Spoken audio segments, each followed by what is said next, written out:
Olá, eu sou a Nathalie Unterstel. E eu sou a Carol Prolo. Sejam muito bem-vindos e bem-vindas ao Lasninhas, o seu podcast semanal sobre a crise do clima e o clima da crise. Hoje é quinta-feira, dia 6 de novembro de 2025 e finalmente estamos às vésperas da COP30. Chegou! Agora de verdade. Pois e começa segunda-feira agora, né? E Belém já tá fervendo. Para quem tá acompanhando aí nas redes sociais, já teve show, galera já tá chegando, já tá quente pra caramba. Tanto é que até o dress code da COP mudou, ou pelo menos foi anunciado aí um dress code para as temperaturas tropicais, com um terno e gravata dispensados. Acho que vamos falar um pouco mais sobre isso depois, né? Mas realmente tá quente. Verdade, Carol. E aqui no Rio, a gente já está vendo muita gente que chegou para a COP também, vieram para o Fórum dos Líderes Locais, que reuniu centenas de prefeitos e prefeitas do mundo. Foi muito legal. E o príncipe William, que foi visto gastando seu voleibol nas areias de Copacabana. Infelizmente, coitado, o dress code para ele não foi liberado, não foi de bermuda, Coitado. teve que ir de calça jogar folha com a Carol Solberg. Mas, muito bem. E o presidente Lula está desde o último sábado, acho que dia, não me lembro que dia que foi, em Belém, com uma comitiva, tá no Pará, na verdade. Enfim, então essa movimentação é intensa, também os dias da cúpula de líderes, a gente vai falar sobre tudo isso que nos aguarda semana que vem. Mas antes, só para começar o episódio lembrando de algo importante, a nossa campanha no Apoia-se, o Clube Lasninhas. Pois é, o nosso clube continua bombando. A gente tem 185 apoiadores, 185 Uau! ninhos e ninhas que já fazem parte, que já receberam seu boné. E ainda tem lugar no clube para quem quiser fazer parte do nosso clube, entrar para o nosso grupo de WhatsApp, para nossa comunidade, receber esse boné lindão aqui, Make Earth Cool Again, do nosso movimento Meca. Por favor, entra lá no site do Apoia-se, a gente deixa o link aí na descrição do podcast.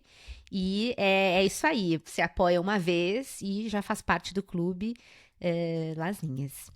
Muito bem, bem-vindos aos nossos ninhos e ninhas. E vamos para o refresco.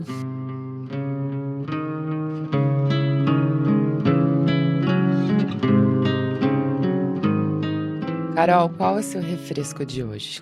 Pois o meu refresco, na verdade, são duas dicas de livros que vieram de Uma Ninha e um Ninho, do Clube Las Ninhas, que acho que tem tudo a ver com esse momento de mutirão, de repensar aí as bases com que a gente faz esse movimento de clima, né, de enfrentar a crise climática, olhar com novos olhos, novas lentes, né? Acho que o Brasil, a presidência da COP brasileira tá tentando trazer uma outra perspectiva para esse regime do Acordo de Paris, que está fazendo aniversário nos 10 anos. E aí eu queria trazer duas dicas. Uma dica da Marina Brian, a querida Marina, que sugeriu o livro Let This Radicalize You. Deixe isso radicalizar você. Não tem uma tradução para o português, infelizmente. O livro da Kelly Hayes e da Mariane Kaba, que não é sobre clima, mas ele é sobre lutas socioambientais de uma forma mais ampla. E a Marina contou que isso fez muito ela refletir sobre como essas estratégias de lutas de direitos civis, sociais mais antigas, movimentos como o abolicionismo, anti-encarceramento, direitos das mulheres e tantas outras dessas lutas têm muito a ver com a luta climática. Né? A gente acaba enxergando essas coisas separadas, cada uma com a sua história, talvez a gente nem pense que existe um movimento único em torno disso, e como aprender talvez com as experiências dessas lutas podem nos ensinar muito a fazer mobilização, a comunicação e até a ter esperança de que as coisas mudam, porque de fato são histórias, acho que tiveram muitas vitórias, foram bem-sucedidas em vários sentidos, e nesses casos, a Marina falou, não ter esperança não é uma opção, quando se está diante dessa luta tão importante para resguardar direitos sociais. E aí, numa linha parecida, e aqui mais um que está na minha lista, que eu queria muito conhecer melhor o trabalho dela, da Vanessa Machado de Oliveira, é uma brasileira canadense, que escreveu uma obra chamada Outgrowing Modernity, Superando a Modernidade. E é até o segundo livro de uma série de um anterior que chamava Hospicing Modernity, que é cuidando da modernidade, enfim, e que também traz muito essa visão de colapso climático, crise social e uma perspectiva sobre o momento decolonialista que a gente está vivendo, as premissas colonialistas que a gente, enfim, enfrenta ainda e que muitas vezes não percebe. Então é um livro que nos faz sentir que enxergar onde nós estamos agora e entender o que é possível, né, nesse momento de transição, talvez, de mundos. Fica o agradecimento aí ao João Daniel Carvalho, que sugeriu essa leitura, também é um querido ninho, e continuem, por favor, mandando mais dicas pra gente aqui. Eu já tô com, enfim, muitos livros na minha lista aí. Muito bom, Carol. Olha, o meu refresco é totalmente focado na COP, pensando no meu kit de sobrevivência. Para quem está indo para a COP pela primeira vez, gente, é duro. É assim, muita FOMO, né? Fear of missing out. A gente tem que achar alegria, JOMO, Joy of missing out. E ao mesmo tempo é muita coisa, é muito complexo, então assim, é difícil, a gente sai de uma COP sempre muito drenado. Eu não conheço ninguém que sai de uma COP energizado. Tipo, seria um milagre. E aí eu tenho pensado muito nisso, sabe, Carol? Eu acho que um refresco importante é o corpo. Então, acho que a gente vai ter que dar um jeito lá na COP de caminhar, de fazer um alongamento. Claro que caminhar você caminha o tempo inteiro lá dentro, mas tentar ter um momento de pausa mesmo, mental, né, de reconectar com o corpo. Eu acho que isso é super importante. Então, fica como meu refresco aqui da semana, a gente lembrar que nossa primeira casa é onde a gente mora, o nosso corpinho.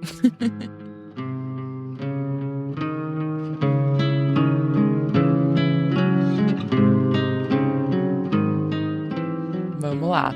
Bom, vamos para o mapa de calor, então, que tem muita coisa. Aqui a gente já vai pensando, gente, no mapa de calor do que vem aí nessas próximas 2 semanas, né? Acho que tem muita coisa que antecedeu aí essa COP. Esses últimos dias foram férteis em relatórios e notícias e, enfim, é toda uma preparação.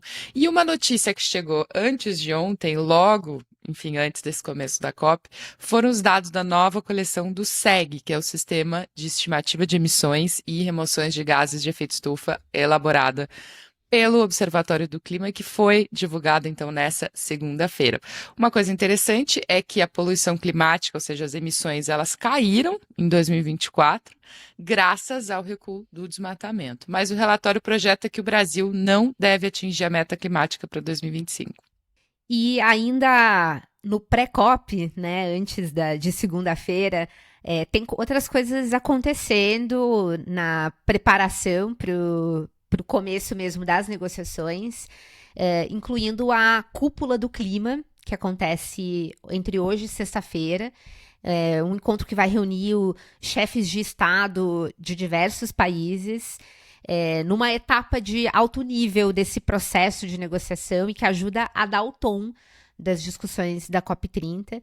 E para dar o tom também, uma notícia importante é que ontem a Comissão da União Europeia chegou a um acordo finalmente sobre a NDC da União Europeia, ou seja, suas metas de redução de gases de efeito estufa para 2035 e Finalmente. 2040.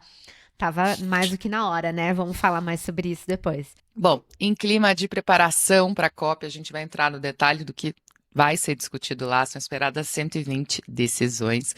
E além das negociações na agenda de ação, na mobilização, enfim, nessas outras frentes que envolvem não só os governos nacionais, os negociadores, mas também os subnacionais, setor privado, sociedade civil, em 6 eixos temáticos. E como a gente prometeu da última vez, né, Nath, vamos falar aqui sobre as nossas expectativas, a nossa wish list, Lasminhas, para a COP30. Perfeito, vamos mergulhar nisso agora então, na zona de convergência, nosso bloco de análise.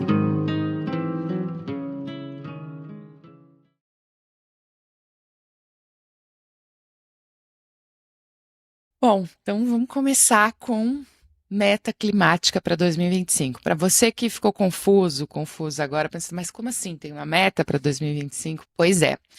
Quando se adotou o Acordo de Paris lá em 2015, os países foram convidados a apresentar metas para 2025 ou 2030. E alguns países fizeram esse compromisso. O Brasil, os Estados Unidos até naquele momento também, e projetaram uma redução para esse ano. Então, na verdade, apesar da gente estar tão focado, né, ouvir tanta gente falar que 2025 era o ano de apresentar novas metas, que são as metas para 2035, né?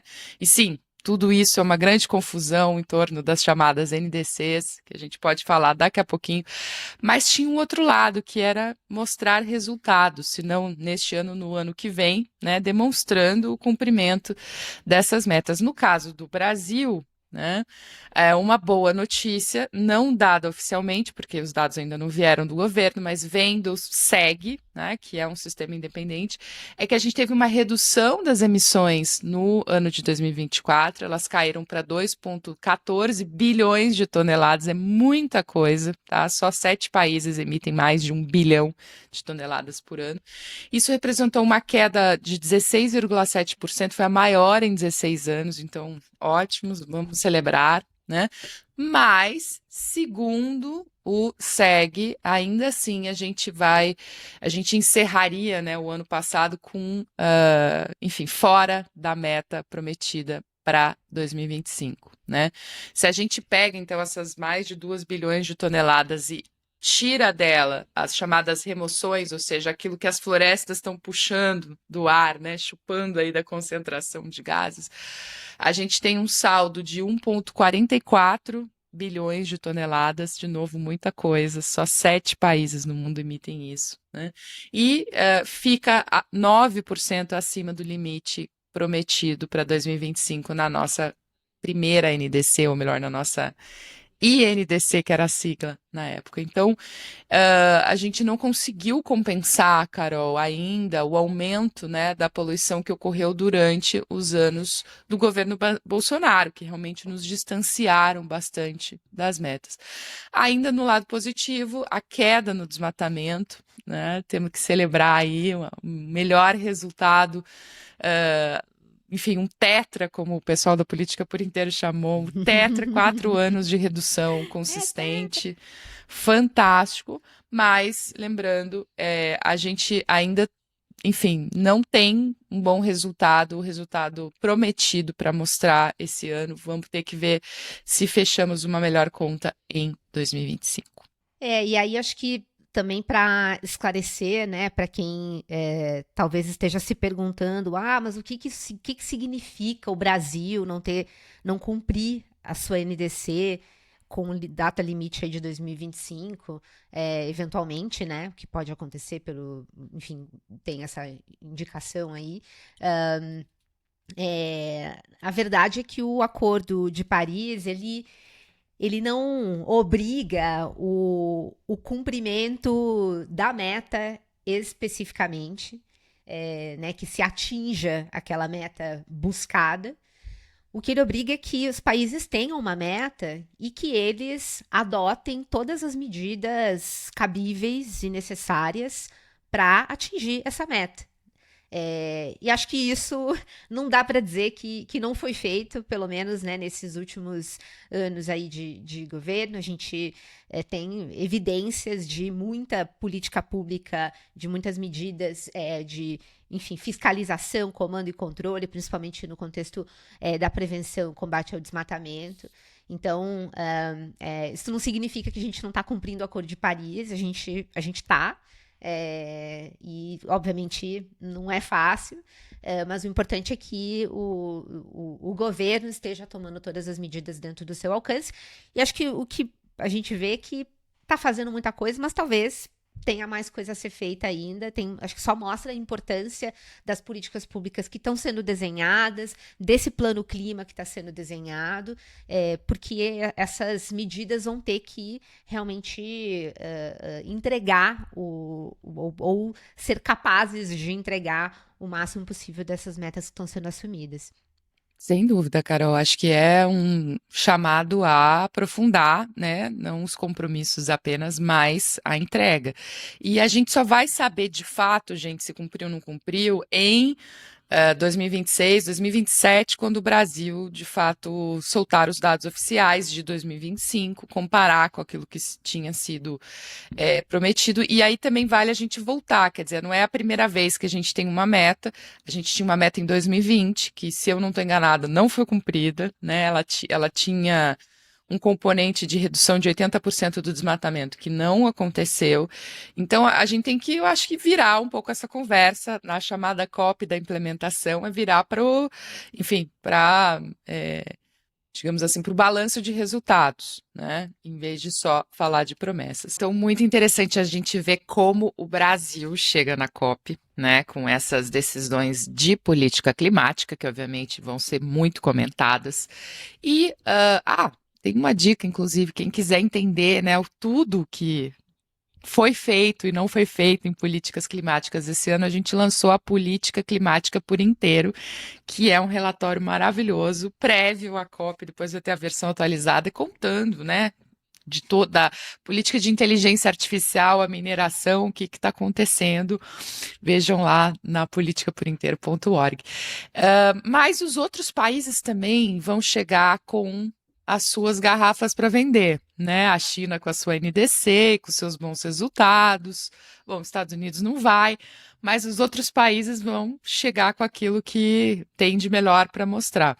E a União Europeia, né, no 49 do segundo tempo do atraso do jogo, conseguiu fechar um acordo essa semana sobre as suas metas de redução para 2035 e 2040. E parece que foi uma negociação difícil. O que você me diz? E que meta é essa? Pois tava faltando essa pecinha no mutirão, né? A União Europeia. Que bom que eles finalmente conseguiram demonstrar aí essa participação na cooperação global que a gente precisa para a COP30.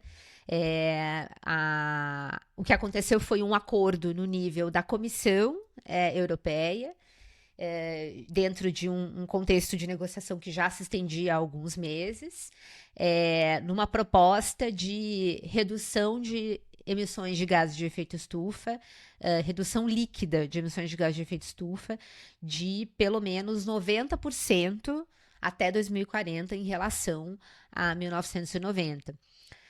Mas, para que isso fosse possível, diversas barganhas precisaram ser feitas e né, dentro dessas barganhas tem aí um percentual de créditos de carbono que vão poder ser usados para se atingir essa meta, e a proposta era de que esse percentual fosse de 5%. A NDC não especifica quanto vai ser exatamente, mas esse foi o pleito, e isso provavelmente deve indicar aí um patamar aproximado. E também teve aí um acerto em relação ao sistema de comércio de emissões da União Europeia, que estava ali num processo de ampliar os setores que seriam cobertos e precisou se fazer uma concessão aí para que setores como as emissões das residências e de transportes rodoviários ficassem aí adiados dentro desse início da participação no sistema de comércio de emissões e, enfim, outras coisas que precisaram ser ajustadas para que se ganhasse o apoio desses países com uma posição mais conservadora dentro da Comissão Europeia. Mas eu acho que tem aí um destaque interessante que eu faria, e olhando para o copo meio cheio dessa manifestação da União Europeia, que eu achei muito interessante,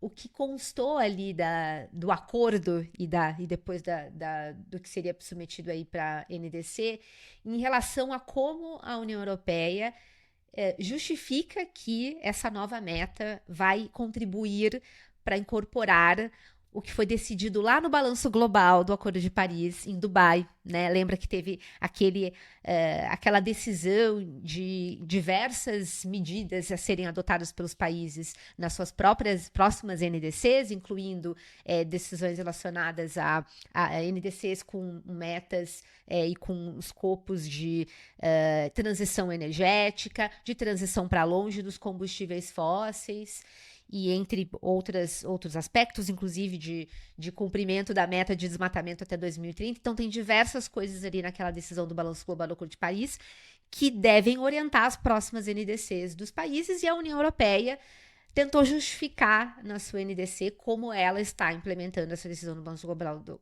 Acordo de Paris. Eu achei isso positivo. E ali tem uma mensagem, inclusive, bem robusta, me pareceu, de que a União Europeia consideram que é importante se fazer essa transição e que eles estão comprometidos em alcançar um sistema energético global descarbonizado, para longe dos combustíveis fósseis, em linha com o que foi decidido na sessão de Dubai do Balanço Global do Acordo de Paris.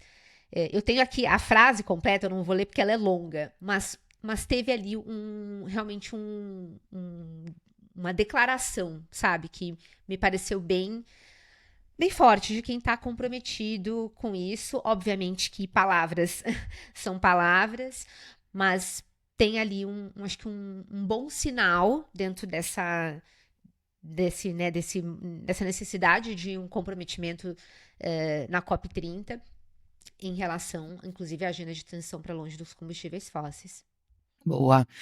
Bom, e a Cúpula do Clima começou hoje em Belém. São 2 dias em que mais de 50, quase 60 autoridades aí, chefes de Estado de países vão se fazer presentes, ministros, estão lá na Zona Azul, na chamada Blue Zone.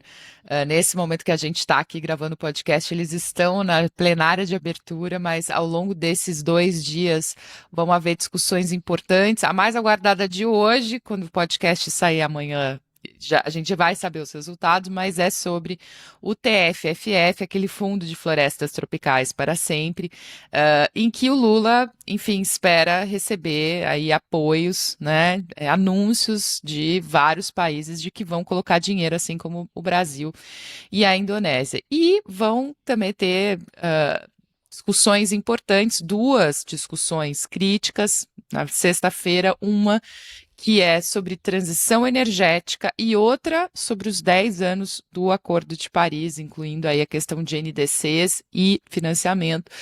Ambas vão ser presididas por Lula, enfim, como chair da sessão, como presidente da sessão também. E a gente sabe que vem diversos líderes, a Ursula von der Leyen está lá, a gente sabe que o presidente do Congo está lá, então você vai ter esse mix, né, de gente do mundo todo, mas ao mesmo tempo, Carol, que essa cúpula já é o epicentro, né, das discussões globais, não é só um aquecimento diplomático, é realmente quem está dando o tom, né? Porque se um presidente fala uma coisa, ou um primeiro-ministro fala alguma coisa durante essa sessão, obviamente isso vai direcionar os negociadores depois. Então, é um momento bem importante de falar em alto e bom tom sobre aquilo que são as prioridades para a COP. Ao mesmo tempo, a gente ficou sentindo falta aí de algumas figuras, né? Assim, a gente sabe que a Austrália, pelo jeito, não vem, o Albanese não vem, né? A gente gostaria de ver algumas outras, enfim, figuras de peso aí presentes, mas vão ter ali Noruega, França, enfim. Essa cúpula, ela é uma chance também do Brasil, e especialmente, então, do nosso agora presidente, de liderar, né? De sair dessa cúpula com algumas declarações. Eles estão negociando 3 declarações, uma sobre combustíveis sustentáveis, outra sobre aquela aliança global contra a pobreza e justamente uma sobre o TFFF, que são prioridades do Brasil e que não entram depois na negociação, né? Mas é esse momento de testar ali as coisas e vamos ver, não sei, ainda está muito difícil saber qual vai ser, enfim, a grande mensagem dessa cúpula. Nath, realmente esse é um momento crucial para pavimentar o sucesso das negociações, né? Porque é um espaço político, então não tem decisões que são exatamente tomadas nesse momento, mas é um momento de conversas, diálogos de alto nível, discursos que encorajem, que realmente mostrem a liderança de alguns países, mostrem o engajamento de outros, né? A gente vai ver posições contundentes, a gente vai ver discursos mais hiperbólicos, e essas coisas todas influenciam muito o tom, né, das conversas depois. Acho que independentemente de que iniciativas vão ser acordadas ou que mensagens vão poder ser dadas já nesse momento, acho que o fato de essas conversas acontecerem ali e principalmente com chefes de Estado, né, com diplomatas ou realmente membros aí do executivo de alto nível, é muito importante para que a força dessas discussões seja levada mais a sério mesmo para o que vem na sequência. Então, torcer que sejam boas conversas mesmo. Então a gente tem isso, né, nessa sessão sobre florestas e oceano, então vai ser importante ouvir o que eles vão falar. O que é um pouco decepcionante, pelo menos na lista que circulou aí do pessoal sobre quem vai falar nas sessões, é que na sessão de NDC, que vai acontecer na sexta-feira, você praticamente não tem país desenvolvido falando. Você tem a Suécia, que vai ser representada por sua ministra, e é isso. Não tem mais ninguém, tem o México da OCDE, né?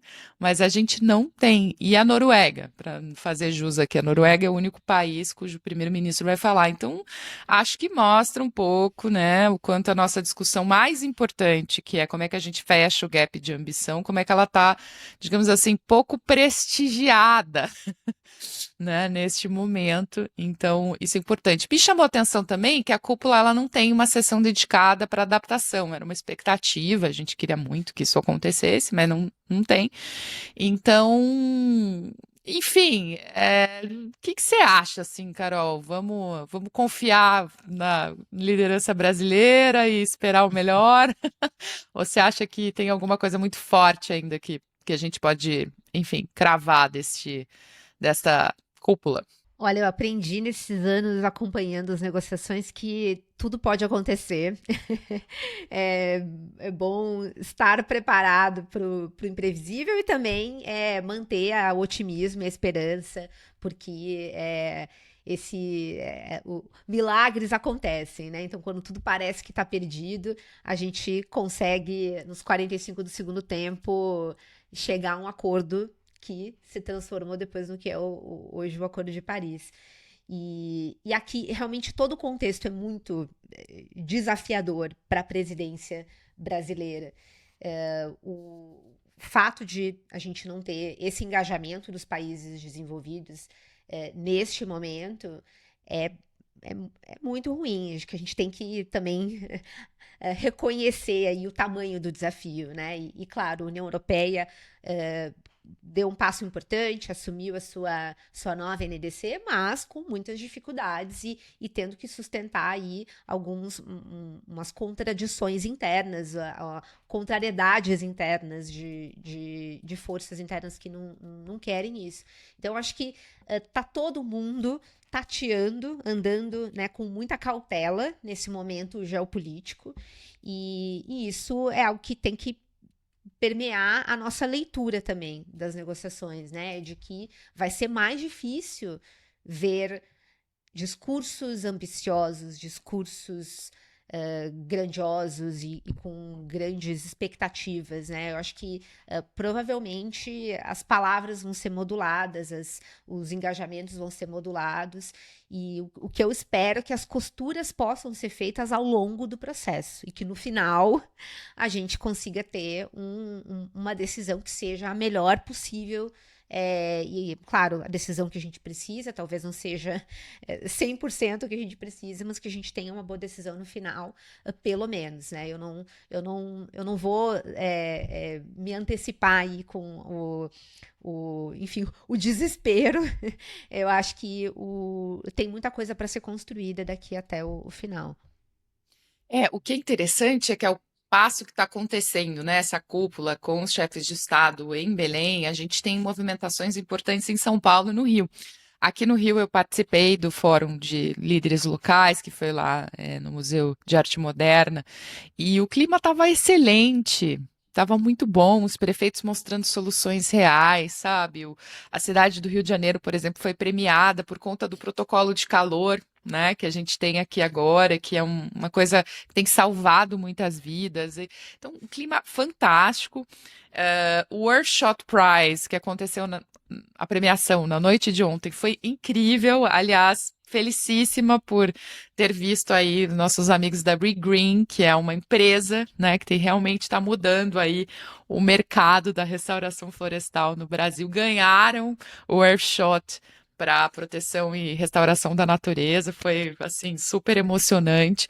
E inclusive várias outras iniciativas fantásticas também ganharam. Acho que vale destacar aqui na área de oceano o Tratado dos Altos Mares, né? The High Seas Treaty ganhou. Então, assim, muito, muito, muito especial, entre outros. A cidade de Bogotá ganhou sobre limpar o ar.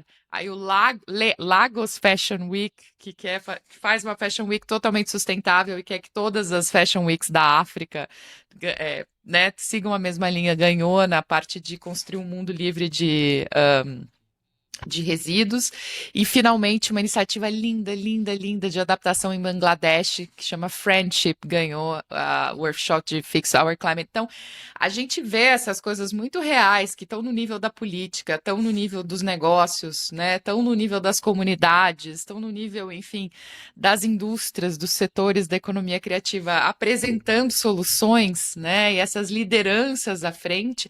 Eu acho que assim, dá uma outra visão para essa COP, que não é aquela visão muito comedida do, mas então, se a sala A, a sala B não funcionarem, o mundo vai acabar. Não, o mundo real está dando exemplos maravilhosos.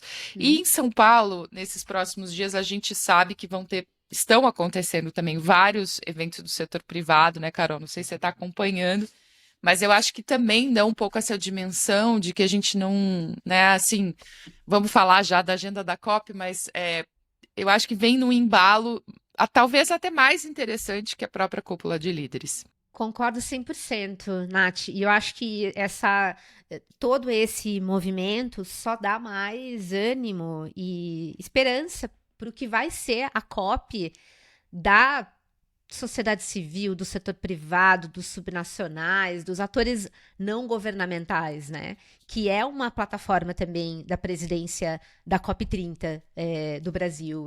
Existe aqui uma intenção e uma organização, um planejamento muito grande para fazer com que haja uma integração muito maior dessas camadas de ação climática, né? Que são realmente as partes que que fazem ação climática, né? Não é só o governo faz, mas o governo precisa também do engajamento de todos os atores.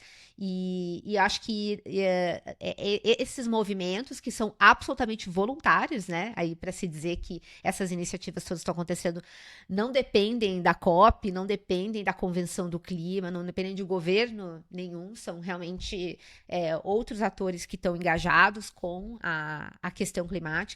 Isso está dando um show, de fato, né? A gente está tendo aqui eventos envolvendo investidores, mercado financeiro, empresas. Essa semana em São Paulo, o PRI in Person, que é esse grande evento anual de investidores responsáveis, está fazendo diversos eventos pela cidade de São Paulo.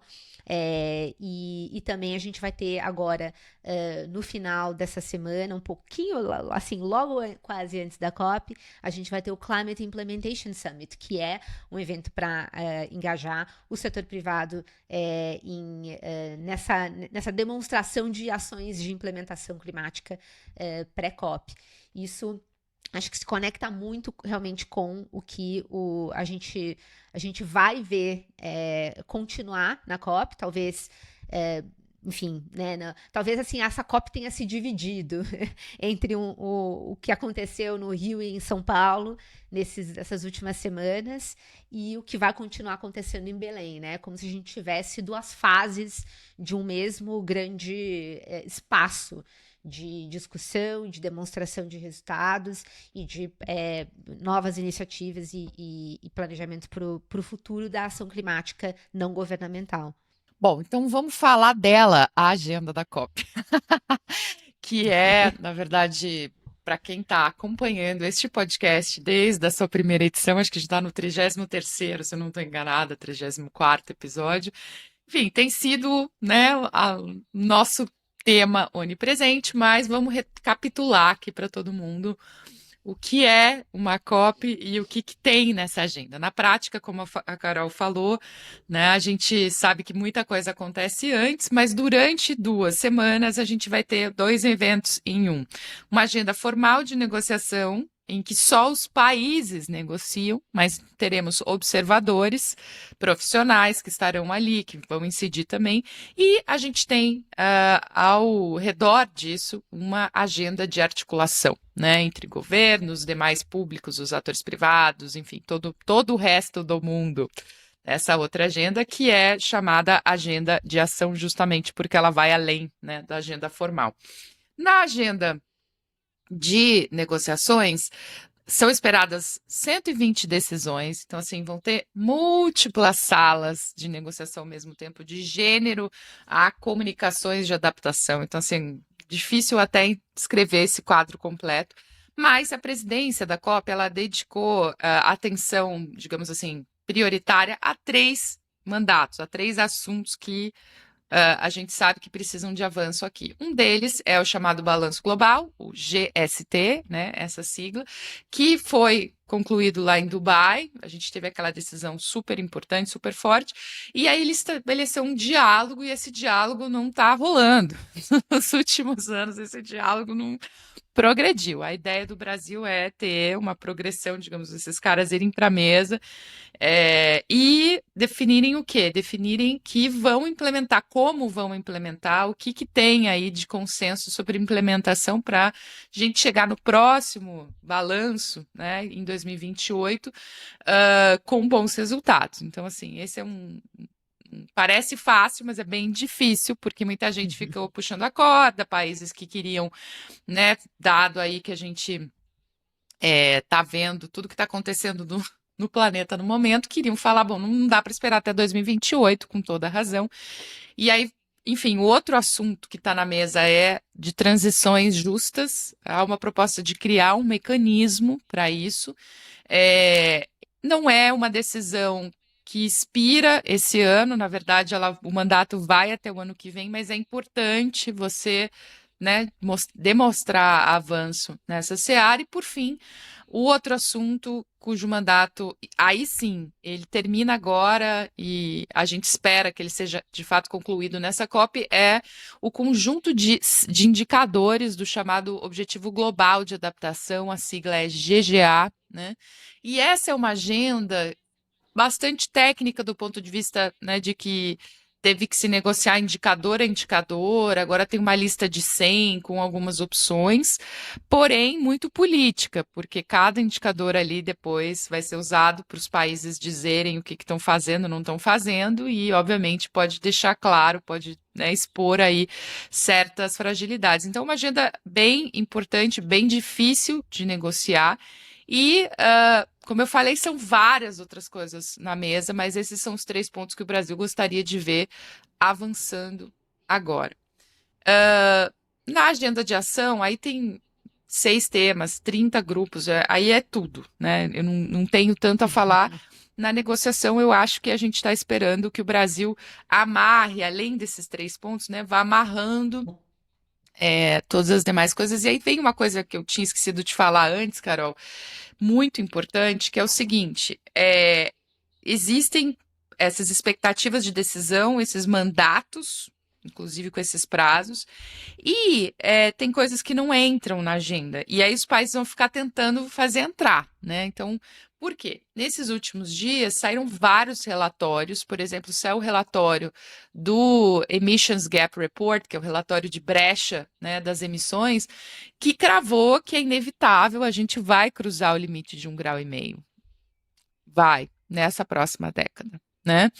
E isso a gente não pode normalizar e achar ok, não. O que ele fala também é que a gente precisa limitar, quer dizer, não pode passar muito mais do que isso. E para isso acontecer, a gente precisa de ação coordenada. Essa mensagem, coordenada entre os países, entre todo mundo, essa mensagem desse relatório, né? E aí teve relatório de NDCs também, a síntese das NDCs, que, enfim, foi um fracasso, porque só 1/3 dos países submeteram NDCs até agora, então foi um relato super parcial. Teve o relatório da brecha de adaptação, quer dizer, foram tantos relatórios importantes nesses últimos dias mostrando que a gente está fora, né, do ritmo que a gente precisa. A gente até está na rota, mas a gente está fora do ritmo, as emissões continuam subindo. Que, assim, se a COP entregar só aquilo que está ali no mandato, fingindo que nada está acontecendo no mundo, que sucesso vai ser esse, né? Um sucesso de decisões, assim. Eu acho que a gente realmente precisa, quer ver, tô quase entrando aqui na nossa wish list, né, do que a gente quer que aconteça nessa COP, mas a gente precisa que a COP dê uma resposta para o mundo real. Esse é o meu desejo principal, porque senão a gente vai ver ela se tornar irrelevante. Antes de eu explorar essa sua provocação e a gente falar da nossa wishlist, queria só destacar 2 coisas sobre a agenda de ação e a agenda de negociação. Uma é que eu achei muito interessante sobre a agenda de ação desta COP, e eu, assim, não conheço com profundidade como está acontecendo na prática isso, mas eu percebi que a presidência da COP30 está conduzindo essa agenda de ação de uma forma diferente do que eu vi em outras COPs, né? Porque normalmente essa agenda são, assim, eventos e diálogos que acontecem ao longo das 2 semanas, né, da COP. Como você falou, são 2 COPs, 2 eventos. Um é as reuniões formais ali de negociação, na plenária e em salas de negociação. Outra coisa é o que acontece na feira ali de sustentabilidade, né, que tem muitos talks e muitos painéis e tem espaços de alto nível também que a presidência da COP organiza, mas envolvendo esses outros atores da sociedade civil, setor privado e tudo mais. E normalmente é evento, basicamente o que acontece. E claro, nesses eventos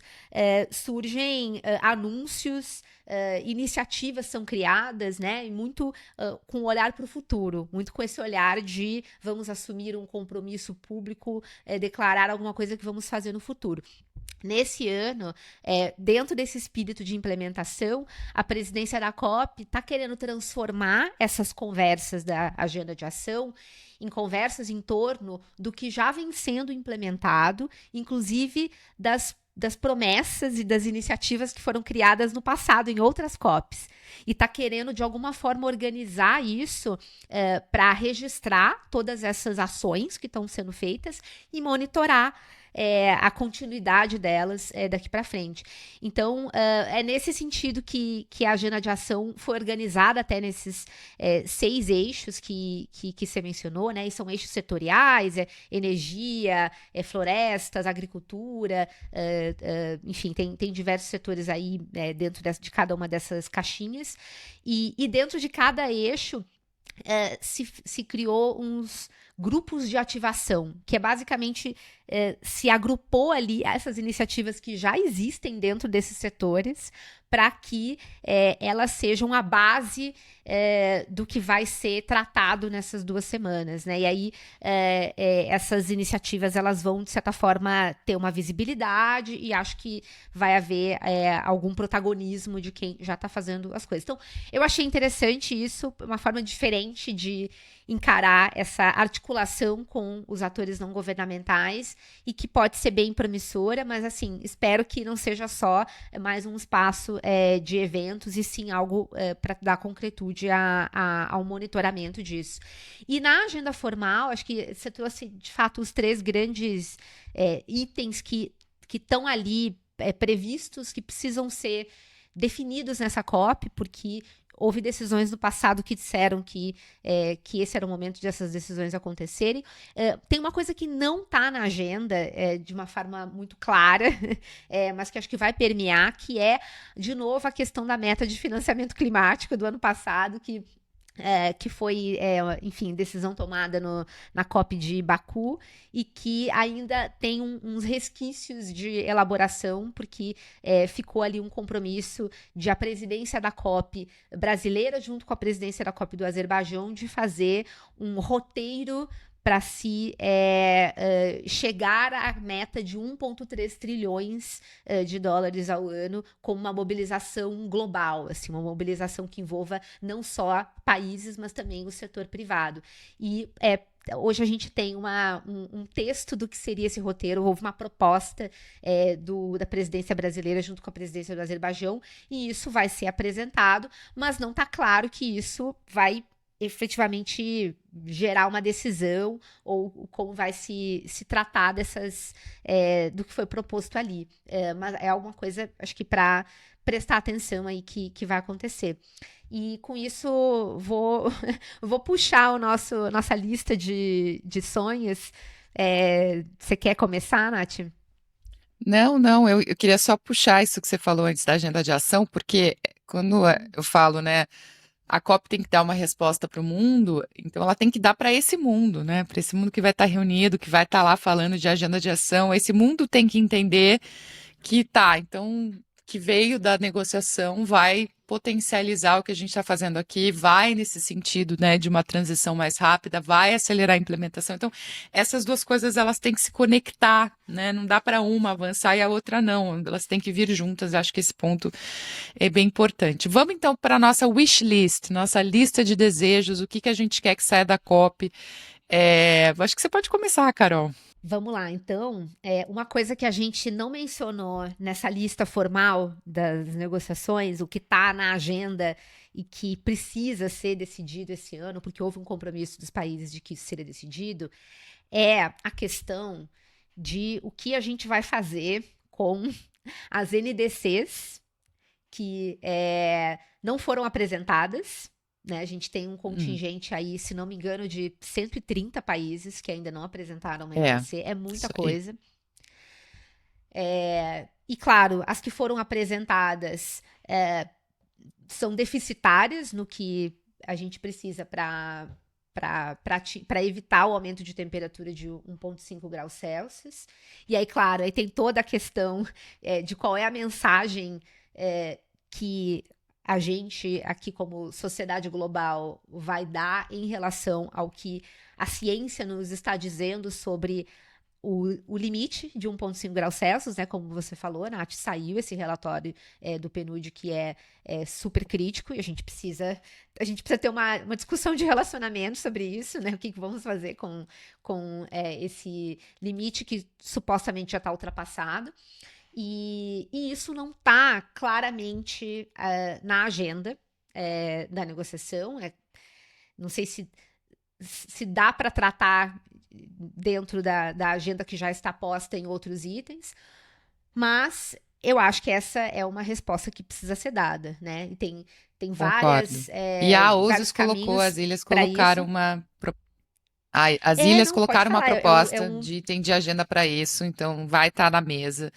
Mas, e concordo com você, dá uma resposta, como você falou. Primeiro, Carol, a quem não entregou. Quem não entregou não está cumprindo o Acordo de Paris, está violando o Acordo de Paris. O que acontece com essa turma? Né? É uma turma grande. E aí, uma turma grande do G20 também, que eu acho que é um ponto que até queria ouvir sua explicação, se você puder rapidinho, assim, o que acontece, assim, o G20 você tem a União Europeia, que agora apresenta uma NDC, mas cada país ali também, né, o bloco da União Europeia é G20, mas você tem outros países. A Arábia Saudita não apresentou, outros não apresentaram, né, do G20. Então, assim, o que acontece é uma das coisas que a gente sabe que é difícil os caras se autorregularem, mas vai ter que ter uma decisão sobre isso, não para que apresentar NDC. E dois, uma resposta à brecha de ambição, ao gap de ambição. Estou com você. Eu acrescentaria, não sei se você quer só falar rapidinho, daí a gente continua a nossa lista aqui. Uhum. Não, rapidinho. Pois é, o Acordo de Paris tem um comitê de compliance, mas ele é super limitado no que ele pode fazer, assim, dos poderes que ele tem de sancionar alguma parte. E já dizendo aqui, ele não tem poder de sancionar ninguém. O espírito dele é um espírito de facilitar, de apoiar o cumprimento das obrigações do Acordo de Paris, e ainda assim não são todas as obrigações, mas uma obrigação que sim, o comitê tem, enfim, ali poderes para fiscalizar é a falta de apresentação de uma NDC dentro do prazo, a falta de comunicação de uma NDC dentro do prazo. E aí o comitê, ele tem aí o poder de notificar esses países e cobrar cobrar com um carinho que esses países se manifestem em relação a isso. Essas notificações, elas já foram enviadas. Inclusive, isso foi já reportado, já foi discutido pelo Comitê de Compliance ao longo do ano. Eles tiveram uma reunião agora em outubro, a última reunião do ano, em que eles tiveram resposta de alguns países, e muitos países reportaram que, e aí eles não identificam os nomes, né? Então, enfim, mas a gente pode imaginar que para muitos países a dificuldade foi financeira, foi de capacitação, principalmente os países mais vulneráveis, mas teve outros países que sequer responderam, e até foi um motivo de preocupação. E o que acontece? O que está acontecendo ali dentro em virtude dessa constatação de tantos países que não estão apresentando uma NDC?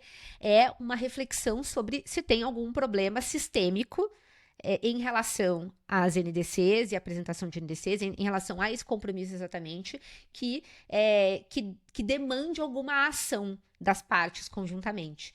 E o comitê não chegou a uma conclusão sobre isso, se tem um problema sistêmico e se ele deve agir de alguma forma, e o agir vai ser ou mandar uma cartinha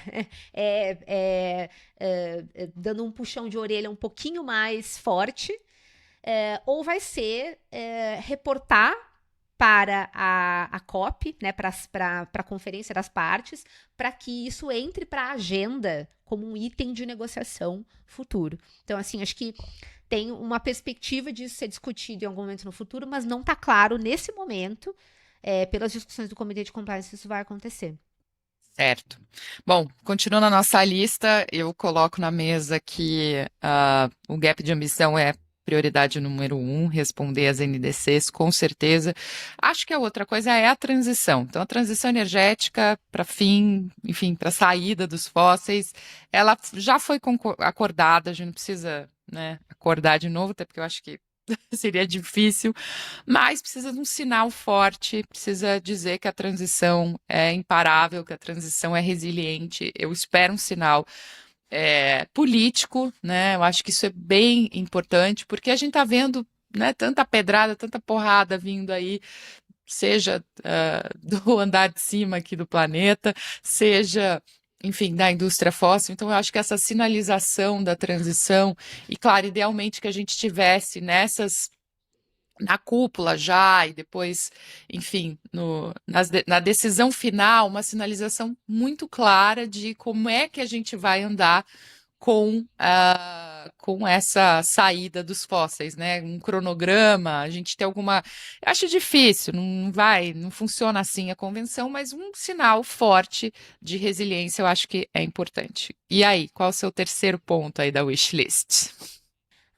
Eu queria trabalhar em cima deste seu ponto para acrescentar que a gente precisa de uma revalidação da decisão do Balanço Global do Acordo de Paris, em que os países se comprometeram a apresentar suas próximas NDCs com base naquelas diretrizes, né? Então, e dentre essas diretrizes, acho que a mais forte de todas, a mais predominante ali, tem mais diretrizes relacionadas à transição energética, à transição para os combustíveis fósseis. Mas tem outras coisas ali, inclusive tem escondidinho ali tem o tema do desmatamento zero, né? Tem o reforço daquele compromisso global de desmatamento zero e não conversão até o ano de 2030.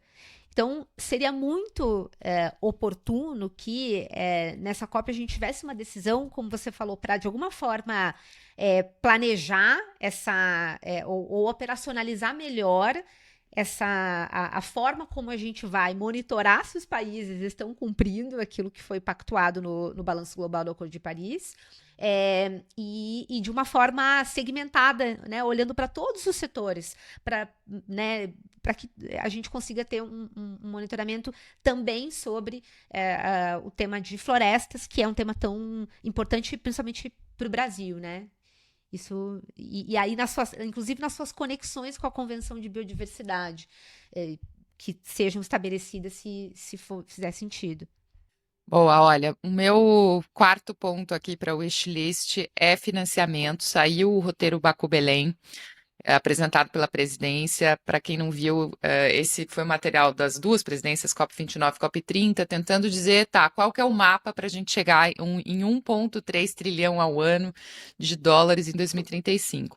É um relatório extenso, enfim, cobre aí tem assim o que fazer, então cobre desde como é que libera espaço fiscal nos países até como é que você muda as regras do jogo nos bancos multilaterais, né, fazer uma reforma do sistema financeiro. É bem interessante, acho que bem correto, tá tudo lá, sem grandes highlights. O que tem de destaque é que no final eles apontam por um processo a continuar em cima disso, quer dizer, seria uma base para futuros aprofundamentos, mas para isso acontecer precisa ter uma decisão na COP. E aí eu acho que sim, precisamos de uma decisão na COP para que esse financiamento, esse dar escala ao financiamento climático, né, aconteça. Então, muitas especialistas estão olhando para uma decisão dedicada a financiamento, que eu acho que seria muito bem-vinda, e do meu ponto de vista, ela é principalmente uma decisão sobre financiamento de adaptação. Porque esse trilhão aí eu não acho que é para país do G20, inclusive nós outros. Eu acho que é principalmente para os países mais vulneráveis. Então, eu acho que isso sim, na wishlist, é fundamental e factível, assim, já dá para ver uma costura da presidência nesse sentido com a proposta que eles colocaram nessa parte 3 aí do roteiro Baku-Belém. Mas acho que vai ser bem difícil a negociação. Eu tava achando que você ia falar de adaptação. Pensei, Que esse bom que já não tá fui eu. coberto pela Precisamos de Nath. mais palavras, mais gente com a palavra da adaptação.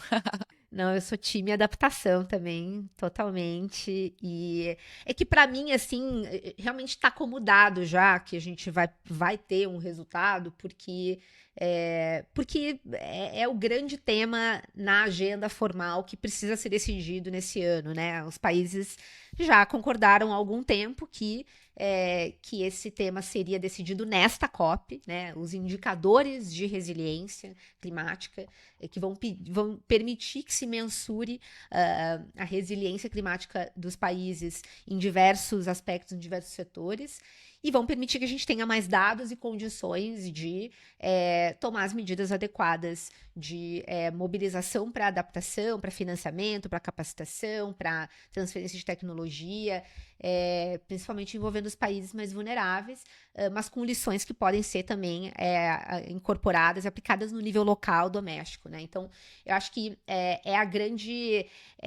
a adaptação, de fato, é a estrela da vez, porque realmente, né, por muito tempo se esperou pelo momento em que esse objetivo global de adaptação estaria plenamente desenhado e instrumentalizado, e a gente precisa olhar mesmo para essa COP como a COP da adaptação, né? A COP que está levando com seriedade um tema que é muito caro para países em desenvolvimento, né? Talvez países desenvolvidos não dessem muita bola para isso antes, porque tivessem ali condições econômicas de lidar com a crise climática, mas para países em desenvolvimento, essa é uma realidade que causa muitos prejuízos, que mata, que traz consequências, perdas e danos, inclusive, que são outra frente das negociações, e que tem urgência de serem tratadas, né? Então, para a gente mensurar a efetividade do Acordo de Paris, a gente tem que mensurar a capacidade de resiliência dos países, principalmente os mais vulneráveis. E esse é o grande goal que a COP30 precisa A Copa entregar, 30. né? Carol, é isso. É engraçado, né? Algumas pessoas, para quem está nos escutando, a adaptação é uma prioridade para mim, para a organização que eu trabalho, para várias organizações que estão juntas. E então, assim, a adaptação para mim hoje é um tema muito, muito caro, né? E fico só falando disso. Então, também foi bom que você falou e não eu, para não ficar uma coisa só, né? Mas eu acho que é engraçado que algumas pessoas vieram me falar assim, ai, mas essa não é a cópia da adaptação, porque não é a cópia da adaptação, porque não pode ser. Gente, vamos lá. Teve a cópia da perdas e danos, teve a cópia do financiamento. Vamos dar à adaptação seu devido lugar. É sim o momento em que os mandatos de adaptação precisam ser avançados, precisam ser consolidados. E para quem também fala, ai, mas agora não tem mais o que negociar, porque o livro de regras de Paris já foi feito. Queridos, em adaptação tem muito a negociar, e essa é a COP para isso se concluir. Então vamos deixar a adaptação ter o seu momento, deixa a adaptação brilhar. Então é isso, Oi. Carol, que seja a COP da adaptação, sim, porque tendo bom resultado em adaptação, além, né, do conjunto de indicadores do GGA no financiamento, enfim, nas demais decisões ali, das comunicações, enfim, tem, né, vários itenzinhos de agenda, a COP vai ter entrega, ela vai ter provado que ela tem condições de entregar. Por outro lado, ter esses bons resultados em adaptação, de novo, não quer dizer que a COP será um sucesso. Eu acho que isso que as pessoas não podem confundir, porque o sucesso da COP vai muito além, né, dos itens entregues mandatados. Mas eu, pessoalmente, diria que se não tiver esses bons resultados em adaptação, a COP será um fracasso. Então, a gente precisa ter bastante clareza disso. Eu acho que a nossa wishlist está muito boa. Te pergunto se você tem mais pontos que você gostaria de incluir aqui para a gente fazer o nosso postzinho depois de itens essenciais aí de sucesso dessa COP. Não, eu assino embaixo essa lista. A wishlist Lasninhas está completa, né, neste momento. Claro, daria para ir para o infinito aí, mas acho que vamos ficar com esses pontos.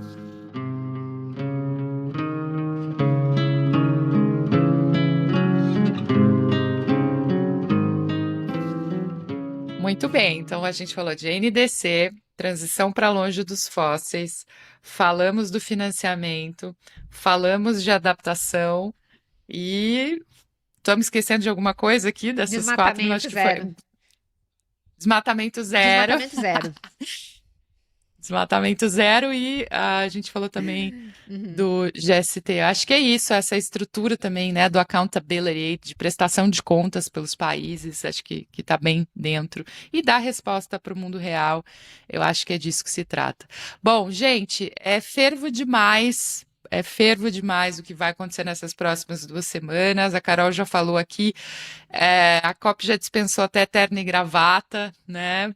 vai estar muito calor, muito úmido. Então, assim, fervo no corpo, fervo na sala de negociação, o negócio vai ser super interessante. E eu acho que é isso. Eu não sei se você quer antecipar algum fervo, Carol. Eu acho que a gente, nessa nossa wishlist aqui, já vai estar tudo fervendo ao mesmo tempo. Eu quero antecipar que eu sei de uma coisa sobre o dress code da COP30. Eu sei que vai ter boné. Vai ter muito Muita boné gente de no boné. dress code da COP30. Até a Tá Jacinda Arner garantido. vai estar com o bonezinho verde que ela ganhou.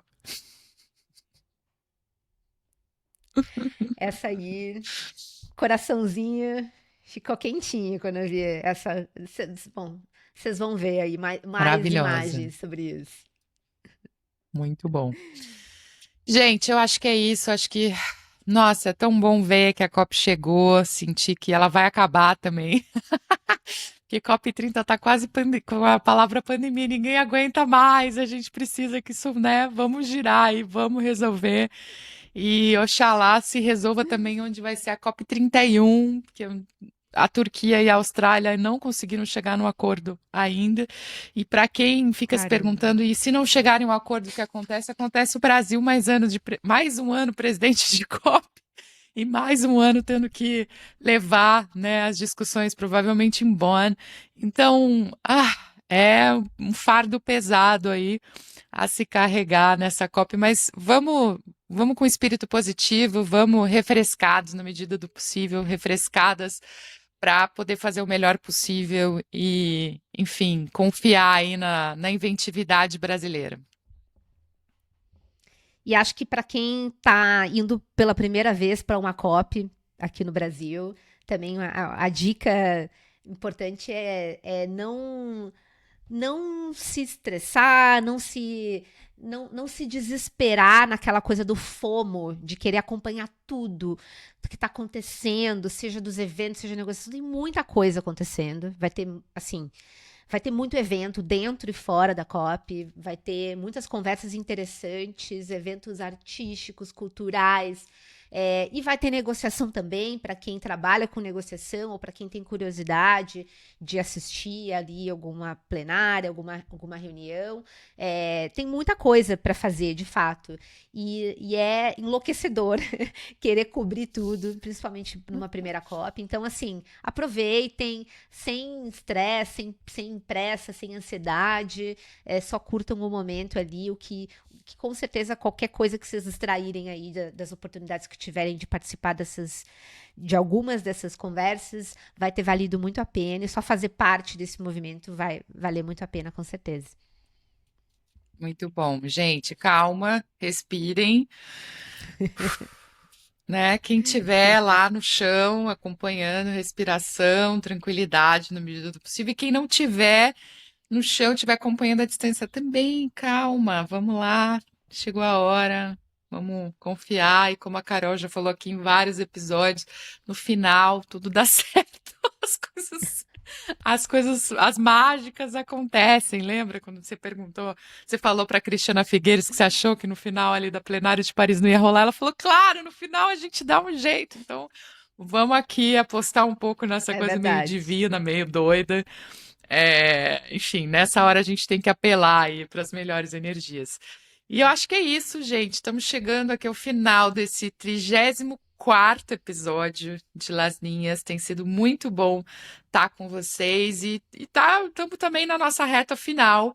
Esse foi o nosso episódio pré-COP. Se você curtiu, deixe seu like, seu comentário, sua avaliação vai ser ótimo para a gente aí fechar com chave de ouro essa nossa temporada.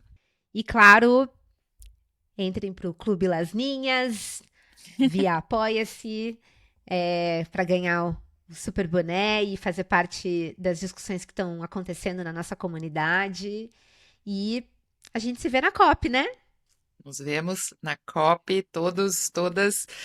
E nas próximas 2 semanas, não vou dizer semana que vem tem mais, a gente vai ter o nosso último episódio. Até lá.